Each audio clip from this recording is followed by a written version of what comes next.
बिस्मिल्लाहिर्रहमानिर्रहीम।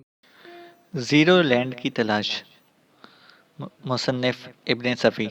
इमरान सीरीज़।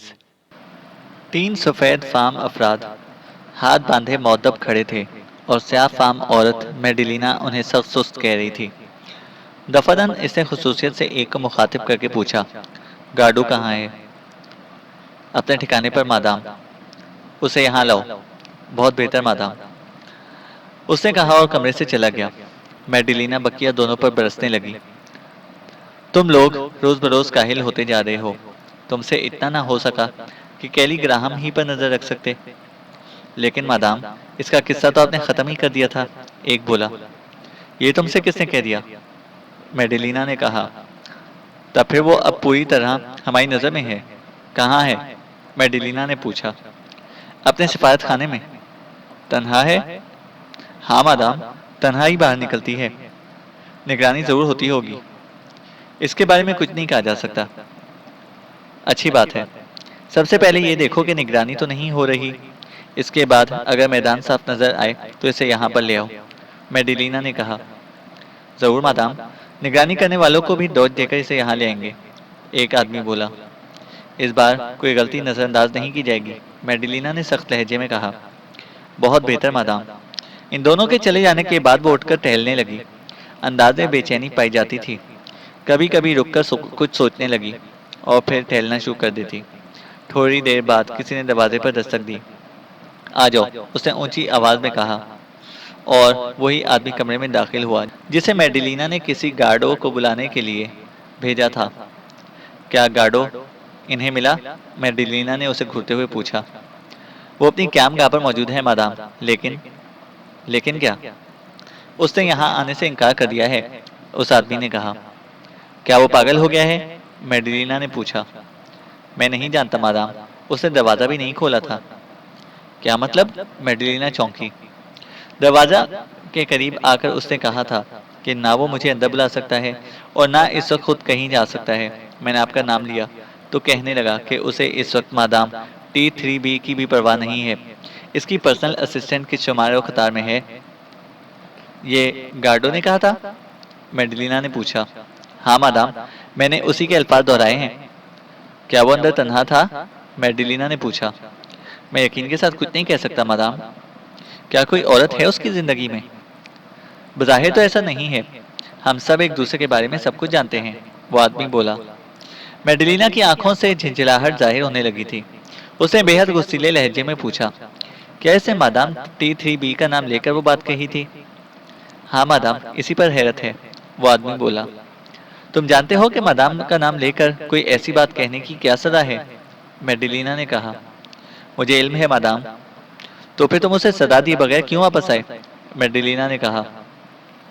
अगर आप यहाँ मौजूद ना होती तो मैं खुद ही फैसला कर लेता, वो आदमी बोला। ठीक है, मैं खुद उसे सजा दूंगी। गैराज से गाड़ी निकालो, मेडलिना बोली। बहुत बेहतर मादाम, उसने कहा और कमरे से चला गया। उसके बाद मेडलिना भी उस कमरे से निकलकर अपने अकामती कमरे में आई और जल्दी जल्दी लिबास तब्दील करने लगी। स्कर्ट और ब्लाउज की बजाय जीन्स और जैकेट पहने और बाहर निकल आई। स्याह रंग की गाड़ी पोर्च में खड़ी थी। तुम ड्राइव करोगे? मेडलिना बोली। बहुत बेहतर मादाम, उसने मेडलिना के लिए पिछली निशिस्त का दरवाजा खोलते हुए कहा। गाड़ी पोर्ट से निकलकर सड़क पर आई और फिर शायद 10 मिनट के अंदर ही अंदर वो मंजिल मकसूद पर पहुंच गए थे। गाड़ी सड़क ही पर रोकी थी। इंजन बंद करा देने के बाद मेडलिना ने ड्राइवर से पूछा, क्या तुम्हें गार्डवा से ऐसी जवाब की उम्मीद थी? हरगिज नहीं मादाम, मुझे तो ऐसा महसूस होता है जैसे मैंने कोई ख्वाब देखा हो। क्या वो बहुत ज्यादा पी गया होगा? मेडलिना ने पूछा। वो सिरे से पीता ही नहीं है मादाम, बेहद होशियार आदमी है। पल भर की गफलत भी उसे गवारा नहीं, वो आदमी बोला। तब फिर किसी हंगामे के लिए तैयार रहना, मेडलिना ने कहा। मैं समझा नहीं मादाम, वो बोला। लेकिन तुम इस सिलसिले में अपनी राय का इजहार नहीं किया था। मैं बड़ों के सामने जबान खोलता हुआ डरता हूँ, वो बोला। अच्छी आदत है, लेकिन जरूरी तो नहीं कि तुम अपनी जहानत को बरए कार लाना तर्क कर दो। ऐसे मौके पर जरूर बोलना चाहिए, मेडलिना बोली। आइंदा ख्याल रखूंगा मादाम। अच्छा, तो अब ये सोचकर इमारत में कदम रखना है कि किसी दुश्मन से मुठभेड़ हो जाएगी, मेडलिना बोली। बहुत बेहतर मादाम, मैं मुसल्ला हूँ। रिवॉल्वर होगा? हाँ मादाम। फजूल है, आसपास दूसरी इमारतें भी हैं। चाकू या खंजर बेहतर रहता। तुम इसकी फिक्र ना करो, हमारा दुश्मन भी यहाँ फायरिंग करने से एतराज करेगा, मेडिलिना ने कहा। लेकिन अगर इसने इतनी एहतियात ना बरती तो? मैंने कहा था कि तुम इसकी फिक्र ना करो, बस हत्तल इम्कान फायर से करने से बचना, मेडिलिना बोली। मैं ख्याल रखूंगा मादाम। वो गाड़ी से उतरकर कंपाउंड में दाखिल हुए। यहाँ गहरी तारीकी थी, क्योंकि बरामदे में रोशनी नहीं थी। क्या इस वक्त भी बरामदे का बल्ब रोशन नहीं था जब तुम यहाँ आए थे? मेडिलिना ने आहिस्ता से पूछा। इस वक्त तो रोशनी थी मादाम। रिवॉल्वर निकाल लो, मैं कुफल तोड़ूंगी। रिवॉल्वर से? उसने पूछा। नहीं, किसी और तरह। रिवॉल्वर एहतियातन निकाल लो और फायर करने के मामले में मोहतात रहना। जान पर बने बगैर फायर नहीं करूंगा, वो बोला। ठीक है, मेडिलिना ने कहा। वो दोनों बड़ी एहतियात से बरामदे में दाखिल हुए और ड्राइवर ने सदर दरवाजे तक उसकी रहनुमाई की। कुफल के सुराग से भी यही अंदाजा हुआ कि अंदर भी रोशनी नहीं है। मेडिलिना ने किस तरह कुफल खोला था, इसका अंदाजा ड्राइवर को ना हो सका। दरवाजा खुलने की हल्की सी आवाज उसने सुनी थी और मेडिलिना के साथ अंदर बढ़ता चला गया। वो दीवार से लगी हुई चल रही थी और इसका बाजू छूकर उसे भी दीवार ही से लगा दिया था। फिर अचानक वो रुक गई और पीछे हाथ लाकर उसे भी रुकने का इशारा किया। ड्राइवर का दिल तेजी से धड़कने लगा था। रिवॉल्वर के दस्ते पर उसकी गिरफ्त सख्त हो गई और ठीक उसी वक्त कमरा रोशन हो गया। साथ ही किसी ने इसके रिवॉल्वर वाले हाथ पर जरब लगाई और रिवॉल्वर उसकी गिरफ्त से निकलकर दूर जा पड़ा। वो 4 अफराद के नरगे में थे और चारों के हाथों में साइलेंसर लगे हुए पिस्तौल थे। चेहरों की बनावट के एतबार से पहली ही नज़र में उनकी कौमियत का तयन किया जा सकता था। वो चारों चीनी थे। मेडिलिना ने मुतहय्यराना अंदाज में पलकें झपकाईं, लेकिन वो खौफजदा नहीं मालूम होती थी। ओहो, ये तो पता नहीं क्या बला है, उकुब से आवाज आई। मैं समझा था थ्रेसिया होगी। मेडिलिना बड़े मुतमईन अंदाज में आवाज की तरफ मुड़ी। उसने अपने हाथ भी नहीं उठाए थे, जबकि इसके साथी के दोनों हाथ उठे हुए थे। अरे, तुम जिंदा हो? वो हंसकर बोली। इसका मुखातिब पांचवा दराजकद और दुबला पतला चीनी था। तुम मुझे पहचानती हो? चीनी ने पूछा। सनगी को कौन नहीं पहचानेगा, वो बोली। लेकिन मैं तुम्हें नहीं जानता, सनगी ने कहा। हाँ, पहले कभी हमारी मुलाकात नहीं हुई, लेकिन तुमने मेरा नाम जरूर सुना होगा, मेडिलिना, मादाम की चीफ ऑफ पर्सनल स्टाफ। नाम सुना था, सनगी ने लापरवाही से कहा। क्या तुम्हें मुझसे मिलकर खुशी नहीं हुई? मेडिलिना ने पूछा। कतई नहीं, मैं समझा था कि थ्रेसिया से मुलाकात होगी, सनग बोला। हाँ, तुम जानते होगे कि मादाम अदना गुलामों की जबान से इनकार सुनने की आदि नहीं है। ऐसे मौके पर खुद सजा देती हैं मुजरिमों को, लेकिन मैंने ये बेहुदा बात इन तक पहुंचने ही नहीं दी। क्या तुमने गाडवा को मार डाला? मेडिलिना ने पूछा। मैं ख्वाह नहीं मारा करता, वो सिर्फ बेहोश है, सनक बोला। खैर खैर, हाँ तो इस मुलाकात का मकसद क्या है? मेडिलिना ने कहा। थ्रेसिया से मुलाकात मतलूब थी, सनग उसे गौर से देखता हुआ बोला। मुझे अफसोस है, मेडिलिना अजीब से अंदाज में मुस्कुराई। नहीं, तुम उससे मेरी मुलाकात कराओगी, सनग बोला। मिस्टर सनगी, क्या तुम नहीं जानते कि मादाम से मुलाकात आसान नहीं है? मेडिलिना बोली। मैं इसे आसानी बनाना चाहता हूँ, सनग बोला। भला किस्सा मिस्टर सनगी? तुम मेरी मदद करोगी अगर मुझे मालूम होगा कि वो कहाँ है तो, मेडिलिना ने कहा। तुम इससे इनकार नहीं कर सकती कि वो आजकल यहीं है, सनग बोला। यकीनन मैं इनकार नहीं कर सकती, लेकिन कोई भी नहीं जानता कि वो आजकल कहाँ मुकीम है, और तुम भी अच्छी तरह वाकिफ हो उनकी आदत से। तुम भी तो कभी हमारे बड़े रह चुके हो, मेडिलिना ने कहा और सनक को किसी किस्म का इशारा करके अपने साथी की तरफ देखने लगी। सनक की आंखों में अजीब सी चमक लहराई और उसने अपने आदमियों में से एक को मुतवज्जा करके चीनी जबान में कुछ कहा। दूसरे लम्हे में इसका पिस्तौल मेडिलिना के साथी की कमर से जा लगा और वो उसे दूसरे कमरे के दरवाजे की तरफ धकेलने लगा। इससे मुड़कर बड़ी बेबसी से मेडिलिना की तरफ देखा था, लेकिन वो सनक की तरफ मुतवज्जा थी। चीनी उसे दूसरे कमरे में धकेल ले गया और मेडिलिना मुस्कुराकर बोली। मुझे खुशी है मिस्टर सनगी कि तुम तंजीम के मखसूस इशारे अभी तक नहीं भूले। मैं तंजीम का मुखालिफ नहीं हूँ, मेरा इख्तिलाफ सिर्फ थ्रेसिया से था, लेकिन वो डिक्टेटर बन गई। यानी थ्रेसिया से इख्तिलाफ करना गोया तंजीम ही से इनहराफ ठहरा, सनक बोला। मैं इस सिलसिले में कुछ कहने की जरूरत नहीं रखती, मेडिलिना ने कहा। इसने सबको गुलाम बना रखा है, बड़ों की बड़ी बन बैठी है। सनक ने कहा। प्लीज मिस्टर सनक, मादाम की शख्सियत को जेरे बहस ना लाओ, मेडिलिना बोली। मैं कहता हूँ तुम किससे कम हो, लेकिन अफसोस कि तुम्हारी जिल्द काली है, इसलिए सफेद चमड़ी तुम पर हुकूमत करने का हक रखती है। सनक ने कहा। तुम मुझे वर्गलाने की कोशिश कर रहे हो मिस्टर सनक। थ्रेसिया अनकरीब खत्म होने वाली है, सनक बोला। सब अपना अपना वक्त गुजारते हैं मिस्टर सनक। तुम्हारा शुमार तीसरे दर्जे के बड़ों में होगा, सनक ने उसे गौर से देखते हुए पूछा। ये दुरुस्त है मिस्टर सनक। क्या किसी रंगदार नस्ल से ताल्लुक रखने वाला कोई फर्द अव्वल दर्जे के बड़ों में शामिल है? सनक ने पूछा। मेरा ख्याल है कि दूसरे दर्जे के बड़ों में भी नहीं है, मेडिलिना ने कहकर ठंडी सांस ली। ऐसा क्यों है? सनक ने पूछा। अफसोस कि मैं नहीं बता सकती। तुम जानती हो, अच्छी तरह जानती हो इसकी वजह, सनक बोला। महज जानने से क्या होता है मिस्टर सनक? इस सिलसिले में कुछ कर तो सकते नहीं हैं, लेकिन मैं कुछ करने ही के लिए तंजीम से अलग हुआ हूँ, और तुम बहुत जल्द सुनोगी कि तंजीम के सारे बड़े रंगदार नस्लों से ताल्लुक रखने वाले होंगे, सनक बोला। अभी तक तो इसके आसार नजर नहीं आए, मेडिलिना ने कहा। मैं अब तक कई महाजों पर थ्रेसिया को शिकस्त दे चुका हूँ, सनक ने कहा। हाँ, वो सर लहजे में बोली। शायद 2 या 3 यूनिट तुम्हारी कोशिशों से टूटे हैं, लेकिन इससे क्या होता है मिस्टर सनक? जितने अरसे में तुमने 3 यूनिट तोड़े हैं, 10 नए यूनिट कायम हो गए हैं, मेडिलिना बोली। सुनो, मैं तंजीम को कोई नुकसान नहीं पहुंचाना चाहता, सनक इसकी आंखों में देखता हुआ बोला। वो तो मैंने थ्रेसिया को महज इसका नमूना दिखाया था कि मैं क्या कर सकता हूँ, और थ्रेसिया में अब रहा ही क्या है, एक इमरान को तो काबू में रख ना सकी। इसका मामला अभी तक समझ में नहीं आया, मेडिलिना ने कहा। क्या समझ में नहीं आया? सनक बोला। मेरा ख्याल है कि मादाम उसे किसी कदर छूट भी देती हैं, मेडिलिना बोली। महज ख्याल ही है, सनक ने कहा। इमरान की तलाश तो मेरी जिम्मे डाली गई है, मेडिलिना ने कहा। लेकिन वो कई बार किसी चिकनी मछली की तरह तुम्हारे हाथों से फिसल गया, सनक बोला। यह हकीकत है मिस्टर सनक, और ये भी हकीकत है कि बाउल सॉफ का नेगेटिव इसके पास नहीं है। थ्रेसिया जैसी जेरिक औरत अपना वक्त जाया कर रही है, सनक बोला। तुम बड़े वसूख से कह रहे हो, मेडिलिना ने कहा।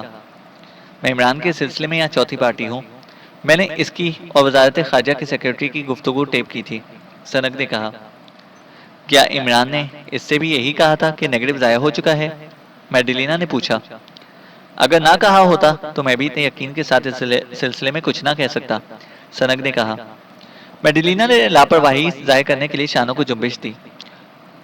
लेकिन तुमने अपने आदमी को यहाँ से हटा देने का इशारा क्यों किया था? सनक ने उसे गौर से देखते हुए पूछा। मुझे अरसे से तुम्हारी तलाश है मिस्टर सनक। मेरी तलाश?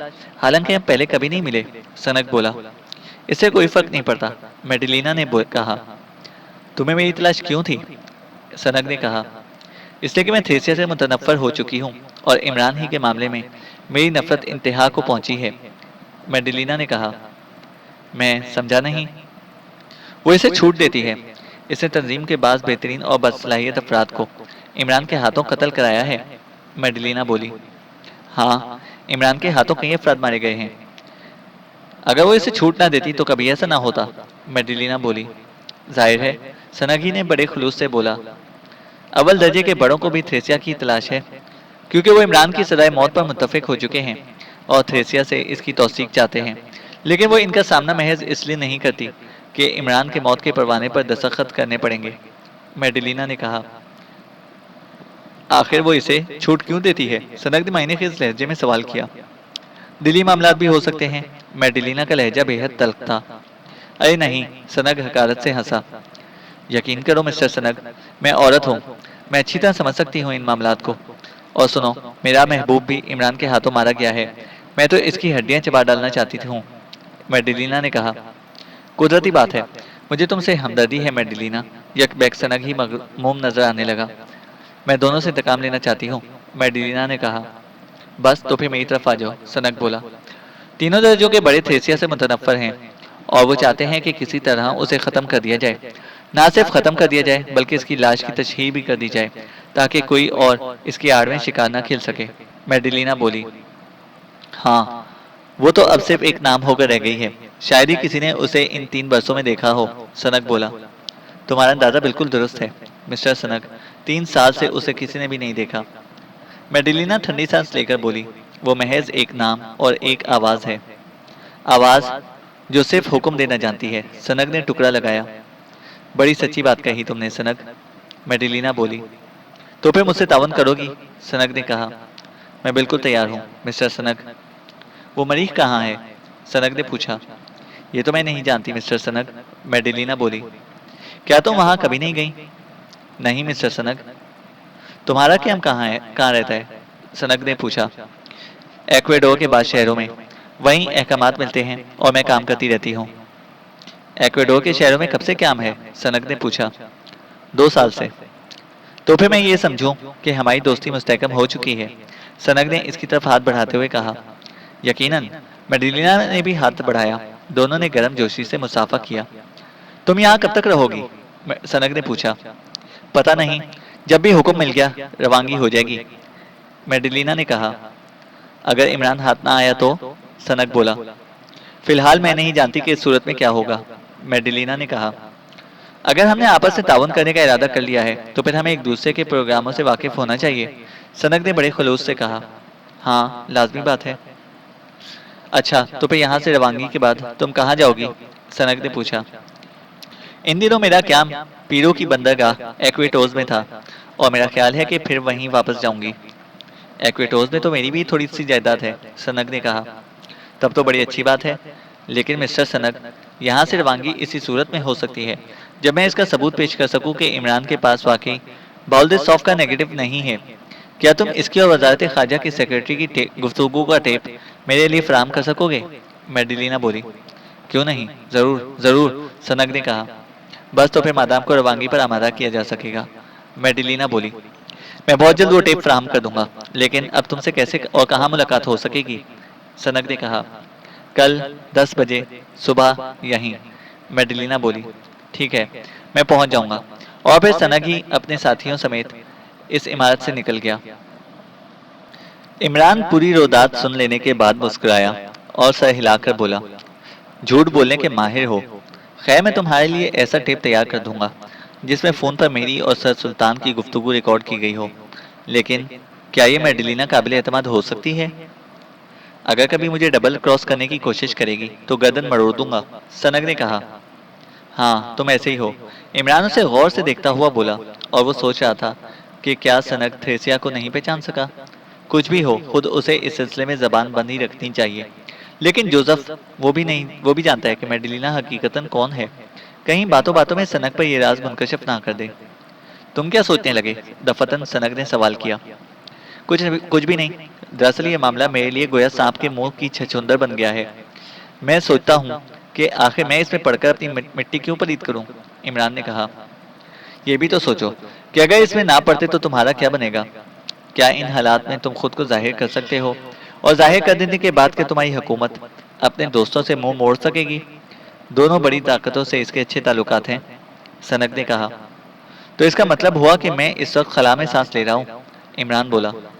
मुझे देखो, अपनी सरजमीन छोड़ देने के बाद से मैं खुद को सारी दुनिया का बादशाह समझने लगा हूँ, सनग बोला। अगर खुद को छुपाए रखने की सलाहियत भी तुम में ना हो तो फिर देखता कि कितने दिनों की बादशाहत होती, इमरान बोला। तुम भी किसी से कम हो भतीजे। मर जाने के बाद भी तुमने इस शिद्दत से अपनी जिंदगी का सबूत दिया है कि बड़ी ताकतों के एजेंट भी नाच कर रह गए हैं, सनग बोला। तो तुम मुझे अपना हमसफर जरूर बनाओगे, इमरान ने कहा। हाँ भतीजे, तुम्हें भी इस सिलसिले में मेरा साथ देना पड़ेगा। इसके बाद तुम्हारे भी ऐश होंगे, सनग बोला। लेकिन मेडिलिना मुझे पहचानती है और तुम खुद ही बता चुके हो कि वो मेरे खून की प्यासी है, इमरान ने कहा। मेकअप के माहिर हो तुम। अगर थोड़े से मोहतात भी रहे तो इसके फरिश्ते भी ना पहचान सकेंगे, सनग बोला। हाँ, ये तो ठीक है, इमरान उठता हुआ बोला। अच्छी बात है, तो फिर मैं अपनी और सर सुल्तान की गुफ्तगू का टेप तैयार करता हूँ। तुम यहीं ठहरो। इसके इंतजामात कर लेने के बाद मैं तुम्हें फोन वाले कमरे में बुलवा लूंगा, सनग ने कहा और इसे वहीं छोड़कर चला गया। थोड़ी देर बाद जोसेफ कमरे में दाखिल हुआ। बेहद चाकू चौबंद नजर आ रहा था क्योंकि सनग की इनायत से इसे दोबारा जिंदगी मिल गई थी। इमरान ने उसे इशारे से करीब बुलाया। क्या बात है बॉस? जोसेफ ने पूछा। बहुत खास, और इसे हर वक्त याद रखना, इमरान ने कहा। बताओ बॉस। इमरान ने उसे सनग और मेडिलिना की मुलाकात के बारे में बताते हुए कहा। तुम इस सिलसिले में अपनी जबान बिल्कुल बंद रखना। मैं समझा नहीं बॉस।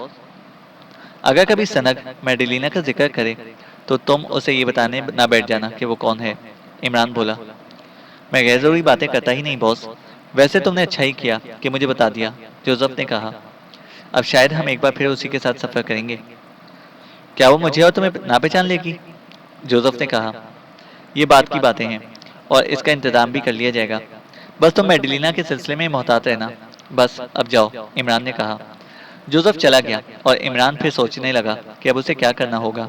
कई दिनों से सर सुल्तान से राब्ता मुनक़ता रहा था और इसी खदशे की बिना पर रहा था कि कहीं वो फिर कोई तजवीज़ ना पेश करें। इसका भी इम्कान था कि दौरान में इसका भी इम्कान था कि इस दौरान में कोई बड़ी ताकत हुकूमत पर असरअंदाज हो ही गई हो। थोड़ी देर बाद सनक के एक मुलाजिम ने आकर इत्तला दी कि वो उसे टेलीफोन वाले कमरे में बुला रहा है। सर सुल्तान इमरान की आवाज़ सुनते ही भड़क उठे, लेकिन इसने बड़ी तदबीरों से उन्हें काबू में किया और वो गुफ्तगू रिकॉर्ड की जिसके लिए एक खड़ा फैलाया गया था। क्या तुम इस तरह किसी पार्टी को मुतमईन करना चाहते हो? सर सुल्तान ने पूछा और इमरान ने इस सवाल का जवाब दिए बगैर राब्ता मुनक़ता कर दिया। वो अच्छी तरह जानता था कि बात इससे आगे बढ़ी तो उसे सब कुछ उगल देना पड़ेगा और ये किसी तरह भी मुनासिब ना होगा। सनक मुतमईन था कि अब वो मेडिलिना पर असरअंदाज हो सकेगा। आखिर तुम्हारी स्कीम क्या है? इमरान ने उससे पूछा। मेडिलिना के सहारे थ्रेसिया तक पहुंचने की कोशिश करूंगा, सनक बोला। लेकिन मुझे इससे कोई सरोकार नहीं है, इमरान ने कहा। मैं तो इस मरीख तक दोबारा पहुंचना चाहता हूँ। थ्रेसिया पर काबू पा लेने के बाद सब कुछ मुमकिन होगा, सनक बोला। तुम किसी और चक्कर में भी मालूम होते हो, इमरान उसकी आंखों में देखता हुआ बोला। तुम क्या समझते हो? सनक झिंझिलाकर बोला। इस थोड़ी सी मदद के एवज मैं तुम्हें अपने पेट में उतार लूंगा। अपने काम से काम रखो। मेरा भी यही ख्याल था, इमरान ने पुरतफक्कुर लहजे में कहा। एक बार कह दिया कि तुम्हें उस जगह तक पहुंचने में मदद दूंगा, फिर इसके अलावा और क्या चाहते हो? सनक ने कहा। कुछ भी नहीं, मैंने तो इसकी भी ख्वाहिश जाहिर नहीं की थी। तुम खुद ही कूद कर सामने आए हो, अब मुसलसल बोर किए जा रहे हो, इमरान ने कहा। तुम्हें आराम की जरूरत है, जाओ सो जाओ, सनक बोला। शुक्रिया। इमरान का लहजा अच्छा नहीं था। वो कमरे से निकलकर ख्वाबगाह की तरफ चल पड़ा। दरवाज़ा खुला तो सनक की औरतों में से एक बिस्तर पर दराज नजर आई। इमरान जहाँ था वहीं रुक गया। वो हाथ हिलाकर बोली, आओ आओ, मैं सोच रही थी कि तुम्हारे अलावा यहाँ और कोई ऐसा नहीं है जिससे मैं इस खबीज के बारे में कुछ मालूम कर सकूं। कुछ मालूम करके क्या करोगी? इमरान ने कमरे में दाखिल होकर दरवाज़ा बंद करते हुए कहा। वो आखिर किस मरघट का भुतना है? वो बिस्तर से उठती हुई बोली और कुर्सी पर बैठ गई। यही मालूम करके इसका क्या बिगाड़ लोगी? इमरान बोला। क्या तुम मुझे उससे निजात दिला सकोगे? वो बोली। सवाल यह है कि मैं ऐसा क्यों करने लगा, इमरान ने कहा। यहाँ से तुम ही अपने मालूम होते हो, वो बोली। तुम इसके चुंगल में फंसी ही क्यों थी? इमरान ने कहा। शहर में कहीं शराब नहीं मिल रही थी।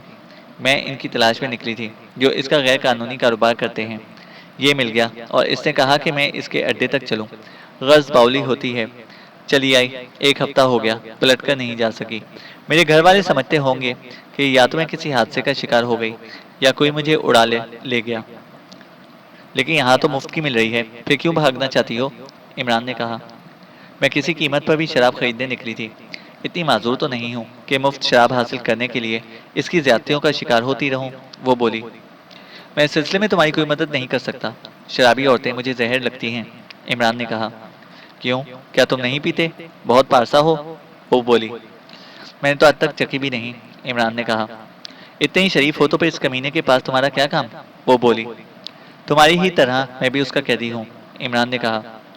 लेकिन वो तुम्हारे साथ कैदियों का सा बर्ताव तो नहीं करता, वो बोली। और इत्तेफाक से मैं औरत भी नहीं हूँ, इमरान ने कहा। अच्छा, अगर मैं यहीं तुम्हारे पास रह जाऊं तो, वो बोली। मैं सर के बल खड़ा हो जाऊंगा, इमरान ने कहा। मैं समझी नहीं। सर के बल खड़े होने में समझने की क्या बात है? वैसे अब तुम चली ही जाओ, वरना अगर उसने देख लिया तो मेरी भी शामत आ जाएगी, इमरान ने कहा। आखिर तुम बताते क्यों नहीं कि वो कौन है? उसने पूछा। इससे ज्यादा नहीं जानता कि वो मंशियात का स्मगलर है, इमरान ने कहा। मुझे समझ में नहीं आता कि मैं क्या करूं, वो औरत बोली। क्या तुम्हारे घर वाले तुम्हारी इस आदत से वाकिफ हैं? इमरान ने कहा। क्यों नहीं, हमारे खानदान में बच्चों के अलावा सब शराब पीते हैं, वो औरत बोली।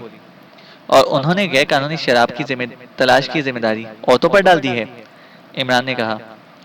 हमारा अपना जाती मसला है, तुम्हें इससे क्या, वो बोली।